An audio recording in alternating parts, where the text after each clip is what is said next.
Zaribam District ki Borobekra Subdivision ki manung sanna Durgapur Lamtai Kunuda Leba Dukan ahum sakhang dabasing na bom lang sinduna tugairam lay laibak phapadagi asok apan yahodre ngasi nongyay mitong pung ani rom tabada thokhiba thodok aduda akai atoi thokhraba dukan ahum adu lamtai khunodagi haubam budhi chahi kuntrataret apokpa haubam khomai gi ni hairi dukan ahum adu computer part yon ba general hardware masu grocery dukan ni Thodok thokpa maduda Borobekra police ki team amana laktuni yangsinkhre adumaina mag thong asi kanana karigidamak satharam libadu haibadudi hojik phawi oina khangba ngamdre thodok asiga mari leinana dukan singa dugi mapu haubam budhina hai dukan singa sida mamangda sakhang dabasinga nongmaina kapsilambigi thodok thokhiba laikhre lup amatana sel gi demand tawrakhiba natraga ningai sangdana khiba laikhide hairi Nakalamaromda lamtai khuno youth club ki president Waisan join hai dukan singa sida mamangda nongmaina kapsilamba amadi ngasina amuk bom lang sinuna amang ata thoalam liba asi laibak thibani thong asi miyamna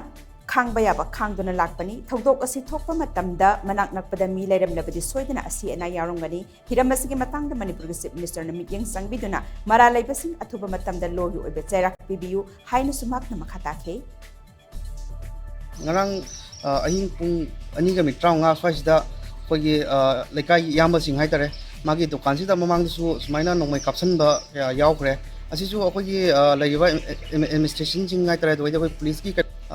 wari sana dana sumaina matung da thoi koloi haibagi moina responsibility kan taw lawrani hairaga sumaina tawro matung sida ikhang hau dana ngarang thanga se nongmai tana bom yauna kapsalak dana sumaina kai to myam ma kano ta hole kai mi do dukan da magi ifam ta gadi mi yauna